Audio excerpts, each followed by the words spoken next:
Assalamualaikum warahmatullahi wabarakatuh. Bismillahirrahmanirrahim. Alhamdulillah.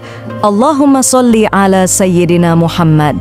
Teman-teman, Rasulullah Muhammad adalah manusia terbaik di muka bumi ini. Meskipun beliau sudah wafat secara jasad, akan tetapi nur dan apa saja keihsanan yang telah beliau ajarkan masih melekat dan akan tetap ada hingga akhir zaman kelak. Rasulullah Muhammad SAW dimakamkan di Madinah Al-Munawwarah. Tapi apakah teman-teman tahu bahwa tercatat dalam sejarah ada setidaknya 5 percobaan untuk mencuri jasad agung Rasulullah Muhammad SAW? Bagaimanakah kisahnya? Sebelumnya Zul ucapkan banyak terima kasih atas kunjungannya. Semoga kita semua bisa berziarah dan berkunjung ke Raudhah Rasulullah. Amin. Kisahnya begini. Pertama, ada seorang raja Daulah Fatimiyah bernama Al-Hakim Biamrillah. Sebenarnya dia adalah raja Islam, akan tetapi keserakahan ingin menjadi yang terkenal, membuat dia ingin sekali memindahkan jasad agung Rasulullah untuk ditempatkan di Daulah Fatimiyah. Dia memerintahkan para penjahat agar mencuri jasad Nabi Muhammad SAW. Raja yang menyimpang dari ajaran-ajaran Allah tersebut mendapatkan usul agar mencuri jasad Nabi Muhammad SAW dari salah seorang zindik. Dalam bahasa Arab, zindik berarti kotoran yang membahayakan. Secara istilah, zindik atau dalam bentuk jamaknya, zanadikah adalah golongan yang ingin merusak dan memecah belah umat. Seperti ditulis oleh Muhammad Ilyas Abdul Ghani dalam buku Sejarah Masjid Nabawi Aslam Syarif, upaya pencurian jasad tersebut guna menarik perhatian masyarakat dan dunia. Namun upayanya pun gagal karena Allah Subhanahu wa Ta'ala telah mengirimkan angin besar ke Madinah yang membuat bumi bergoncang pada malam ketika rencana tersebut dijalankan, dan akhirnya para utusan Al-Hakim itu ketakutan. Mereka lari, mereka rupanya yakin bahwa Allah akan membinasakan mereka. Kedua, tetap Raja Daulah Fatimiyah itu lagi. Meski Al-Hakim sempat gagal ketika hendak mencuri makam Rasulullah, hal itu tidak memberikannya efek jera, malah dia membuat rencana yang lebih matang untuk melakukannya kembali. Kali ini ia menyuruh prajuritnya untuk memasuki Madinah. Rencana itu berjalan mulus. Prajurit Al-Hakim berhasil masuk ke Madinah. Mereka menyewa satu tempat dengan alibi untuk berniat singgah untuk sebentar. Saat malam hari, mereka memulai menggali tanah menuju makam Rasulullah. Tetapi rencana itu gagal untuk kedua kalinya. Ketika ia sedang menggali tanah, terdengar seruan yang sangat lantang, bahkan semua orang di Madinah mendengar suara itu. Nabi kalian akan digali makamnya. Mendengar itu, masyarakat langsung merespon seruan itu. Masyarakat kemudian beramai-ramai mencari. Pun akhirnya masyarakat Madinah berhasil menangkap basah prajurit Al-Hakim yang di tengah penggalian mereka. Masyarakat Madinah langsung menangkap dan diserahkan kepada khalifah kala itu dan memberikan hukuman mati kepada prajurit Al-Hakim. Sungguh hanya pertolongan dari Allah kepada manusia yang paling dicintai sangat nyata.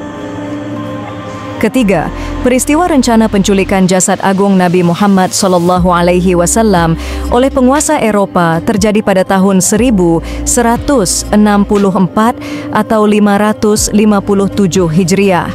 Hal tersebut ditulis oleh sejarawan Ali Hafidz dalam kitab Fusul min Tarikhi Al-Madinah Al-Munawwarah.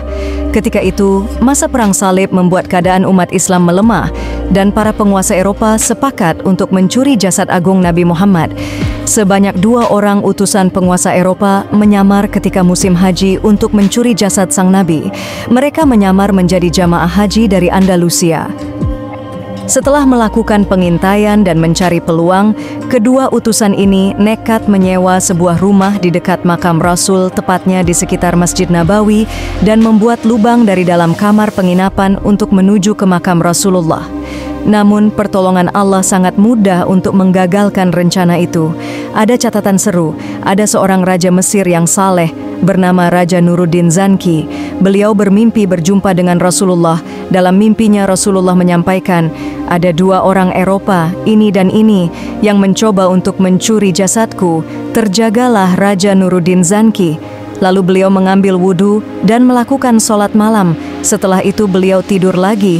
Akan tetapi beliau bermimpi berjumpa lagi dengan Rasulullah, dan Rasulullah menyampaikan hal yang sama, dan gambar dua orang yang sama. Beliau pun terjaga untuk kedua kalinya. Setelah sholat subuh, dikumpulkan para menterinya dan prajurit handalnya. Raja Nuruddin pun ikut serta dalam pencarian itu. Ada cara unik dari Raja Nuruddin Zanki ini. Beliau mengumpulkan semua penduduk Madinah kala itu. Beliau memberikan sedekah untuk semua masyarakat tanpa satu pun terlewatkan. Akan tetapi beliau tidak menemui dua orang yang tergambar dalam mimpinya. Lalu Raja Nuruddin pun bertanya, "Adakah yang belum kebagian?" Masyarakat Madinah menjawab, "Ada dua orang asing yang berada di samping rumah saya." Tanpa berlama-lama, Raja Nuruddin Zanki pun menuju ke rumah dua orang yang disebutkan. Raja mengucapkan salam, akan tetapi tidak ada jawaban dari dalam. Raja pun memaksa prajurit untuk mendobrak pintu. Benar saja beliau menemukan ada lubang besar di dalam kamar, lalu tertangkaplah dua orang Eropa itu dalam terowongan yang hampir sampai ke makam Rasulullah Muhammad SAW. Keempat, kalau sebelumnya pencurian terhadap jasad Rasulullah dibekali dengan rencana yang matang, berbeda dengan usaha keempat yang dilakukan oleh sejumlah perampok ini. Saat itu beberapa orang tersebut mencuri dan merampok khalifah jemaah haji. Entah apa yang ada di pikirannya, tetapi kemudian mereka mendorong untuk menggali makam Rasulullah. Mereka pun terang-terangan mengatakan niatnya. Ketika para perampok menuju ke Madinah dengan menggunakan kapal laut, disitulah usaha menjadi gagal. Allah mengirimkan pertolongan melalui kapal yang disiapkan dari Mesir Al-Iskandariah yang membuntuti para perampok tersebut. Kemudian, mereka pun menangkap serta memenjarakan para perampok itu.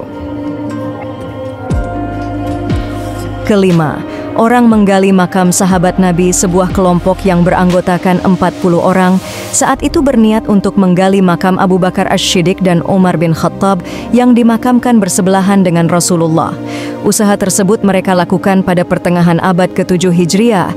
Puluhan orang tersebut berencana untuk menggali tanah di tengah malam. Tetapi niat buruk itu pun kembali digagalkan Allah Subhanahu wa Ta'ala melalui bumi yang terbelah menjadi dua. Alhasil, 40 orang itu terkubur di dalam bumi. Subhanallah, Allahu Akbar. Allah Subhanahu wa Ta'ala akan selalu melindungi hamba-hambanya. Demikian yang bisa Zul bagikan. Semoga sedikit kisah ini dapat menambah wawasan keislaman teman-teman dan semakin cinta kepada baginda agung Rasulullah Muhammad SAW. Zul sangat berterima kasih atas dukungan dari teman-teman. Jangan lupa kasih like ya, komentar di bawah, share video ini, semoga bermanfaat kepada yang lainnya. Wallahu a'lam bishawab. Wassalamualaikum warahmatullahi wabarakatuh.